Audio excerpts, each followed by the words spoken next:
Hello, folks, and welcome back to another episode of Are You a Fan? If you like this episode, give us a like, follow, and you know what? Why don't you share it with a friend? Get us that a little bit out there. Okay, so this week, as always, we always start with a question. I got a question for the audience and for my co-host, Joker. So, Okay, so if you got kidnapped by somebody and they strapped a bomb to you to do something, would you still try to get it off or run off mission? as a depressed millennial, yes. I should. Know your audience. Know your audience. I know I shouldn't want to just immediately run off mission, but nah, I probably would. I guess it mean, depends on what I'm supposed to be doing. I think that's more the question there. I'm like, because I'm thinking, it depends. How gruesome is my death gonna be if I go on mission? Like, do I like? If it's a son, like if they're like, oh no, they'll shoot you in the head. I'm like, well, either way. Nah, you're getting shot in the head, you can still live. True. I'll take the, and I think a lot of it depends too on how you feel that day. Yeah, true. It's one of them days like, nope, I'm just gonna immediately run off mission. Like if they kidnap me, they're like, we put a bomb in you and it's gonna blow up if you don't do the mission. And I'm feeling a bit of a sinus congestion. I'm like, do it now, man. I'm ready. I'm ready to check out. They have to be very careful on if you're not to put one of those clauses of if you tamper with it, because immediately you're just gonna grab it and start pulling. Right? Just take everybody out with you. They're like, should do more research on this dude. Would have been worth it. Right? Okay, so folks, that brings us into this week's character. Bit of a niche one.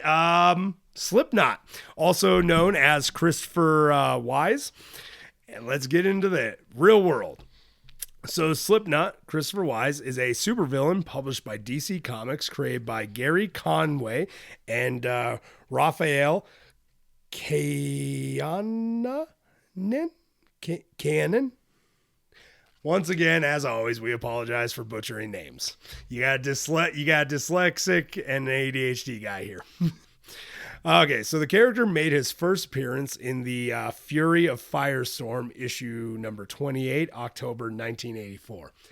I'm not going to lie to you, when I first read that, I read it as Fury of Firestorm. I'm like, wait, what? I don't know how it makes me feel to know that. That was your first thought. My brain, man. My brain don't work good. But I also feel like classifying him as a supervillain, I feel like that's pushing it. Right. True. Like, he's really not much for a guy who's barely been around. He's really not much of a supervillain. Like, we got our A ranks, we got our B ranks, we got our C ranks. He's like the F rank. Yeah. At the very bottom. Right. And some of you who don't know the character and you're like, oh, he can't be that bad. Well, let's get into it. So, in universe, Slipknot works for a chemical company in the southern United States, where he would develop his formula for the durable ropes that he would later use as Slipknot, because that's his whole thing.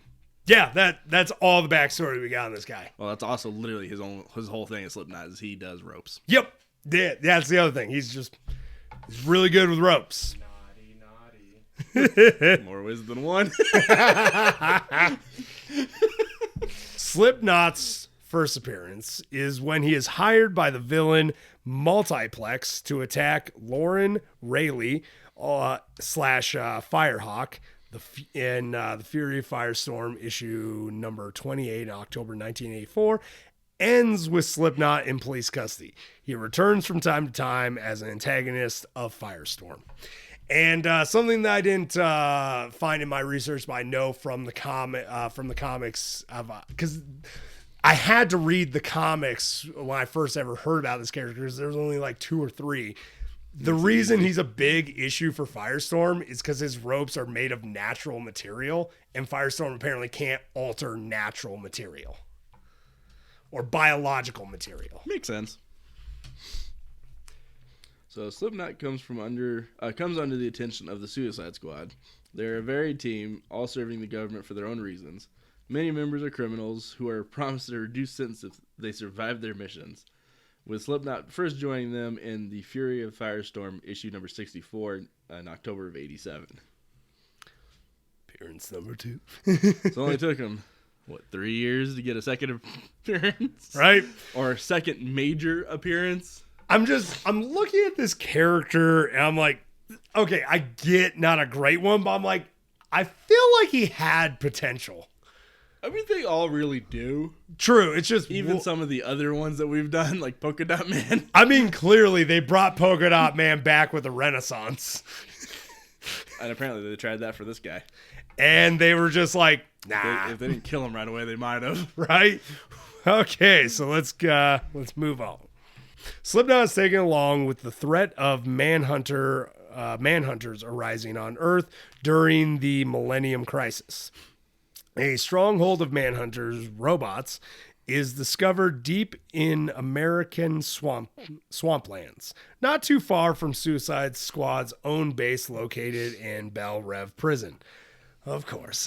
You know, they got to give them a reason to want to be fighting these manhunters as criminals who don't really care. Right? Also, yeah, man, we should do an episode one of these days on the manhunters. Those are an interesting group. I'm down. So Slipknot and the squad, including members such as Bronze Tiger, Rick Flag, and Captain Boomerang, are sent in to escort the quote-unquote Baby Huey, which is a car bomb laced with an experimental high-yield explosive. Because what better for Suicide Squad? Right? Experimental explosives. Exactly. So they were sent on a search and destroy mission. Slipknot would discuss the armband bombs with Captain Boomerang.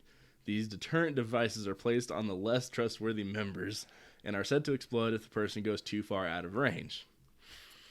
Similar to like the movie, but you know, I feel like the movie did it better. A little more of a deterrent if your head's going to come off. Exactly. And not just your arm, because clearly, as we're about to learn, it's not that big of an explosive. Right? I feel like certain characters, if they're like, slap a wrist thing on there and they're like, it will blow up if you try to go. There are certain characters who I know would probably just look at that and be like, I'll lose an arm to get out of here. Exactly. Like, go ahead. Do it now. It's going to happen. Right? Just grab. Dude, at that point, I'd be more scared to put a wrist bomb on there. Because if they just grab you by the shirt and they're like, do it. Yeah. Do it. Because you're gonna go and I'm going to be down. I'm going to be down an arm. Right. I can live with that. But I also find it amusing where they're like the less trustworthy. Isn't that the whole point of Suicide Squad? They're all untrustworthy. Right? Like, I'd put them in on all of them. I'd argue 99% of the people in Suicide Squads are untrustworthy. Except for pretty much Rick Flag. Yeah, Rick Flag, Katana. Like, generally, there's only like one member on each squad who's an actual, like, either government official or like anti-hero right, that they can trust. 90% of them are just villains. And the one guy's just there to keep them in line. Pretty much. Okay. So Captain Boomerang states that he believes the bombs are fake. Already. This is enough for Slipknot when he discovers his talent for strangling is useless against robots. Somebody let Captain America from Ultron movie. Still love that meme that comes around every once in a while. Right? So when he so he makes a run for it into the swamp. It's one of those, like, make a run for it, but, like, I don't know. Maybe I know enough about swamps I would never try to run away in a swamp. Well, when your base is already in a swamp, that's not going to really deter you. True, fair. So the device begins beeping and flashing an alarm. But Slipknot ignores the warnings, and once he gets out of range, his left arm is blown off. Boomerang, who had not been sure of the bomb existence himself, thinks to himself, better you than me. I really hope he was right-handed. Right? Because that would have sucked otherwise. And now I'm thinking, I'm like, oh, if it's on the left arm, 100% I'm making the break for it. Oh, yeah. Like, I'm like, because I was thinking absolutely nothing. Right? Because I was thinking, I'm like, if it's on my right arm, I'd be a little more hesitant. I'd still try something, but I'd be hesitant knowing I'm losing my dominant arm. But on the left, I don't want to learn to write with my left hand. Exactly. I'm like, left hand, I'm grabbing somebody by the neck, and I'm just walking away with them like, anybody tries anything, his head's going off. But knowing Amanda Waller, I don't think she'd care. Oh, no. Clearly she doesn't. We've seen the people she hires. True. So, following the success of that mission, in which the Manhunter base is destroyed and the squad's medic, Karen Grace, is sacrificed, of course, Slipknot is found weakened and bleeding but still alive by Duchess, Lashina in disguise. who I believe is a member of what I think are called the Valkyries of the planet Apocalypse, which I'm curious why she was even on Earth at that point. Who knows? Yeah, you never know with these comics. And yeah, well, that's kind of it for in-universe history. I mean, he had a couple other appearances, but in nothing the early 2000s, but nothing major. Yeah, nothing really notable or worth really going into. So, yeah, let's get into powers and abilities now. What powers? Okay, Slipknot is a master in the use of ropes, including unbreakable ones. I don't know if that can be counted as a skill if you're like a master in unbreakable.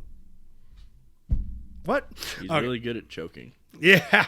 And yeah, he's a trained assassin. He created a chemical adhesive, which he then applied to his ropes, making them nearly indestructible. I feel like chemists should be on this list if you created that. Yeah, definitely. So you know what? It may not be considered official, but I'm going to say he's probably an expert in chemistry if he's able to come up with that. Okay, Wise uses the ropes to strangle, grapple, and hold down his opponents. He's also an expert assassin, able to kill swiftly and silently. He is an exceptional martial artist and hand-to-hand combatant. And knowing all this, I'm like, man, yeah, he could have had so much more potential. Oh, definitely.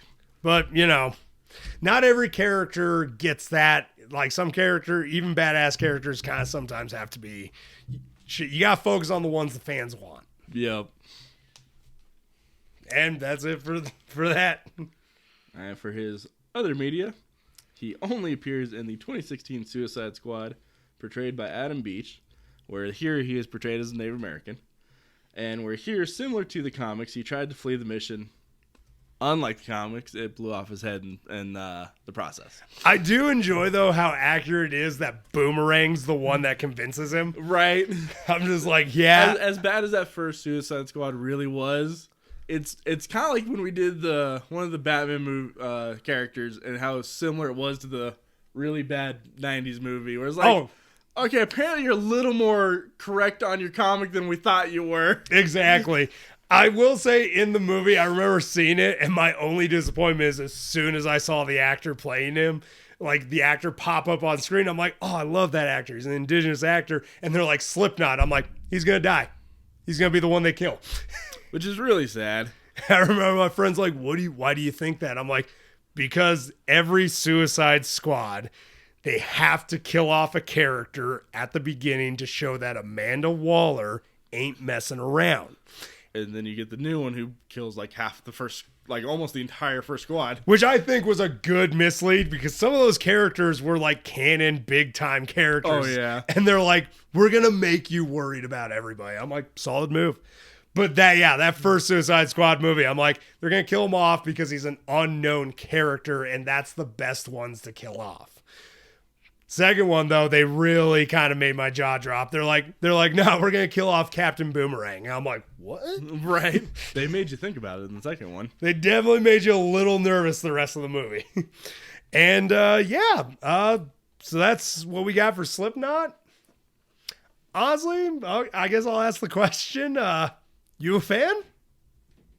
I mean, for what little we know, sure.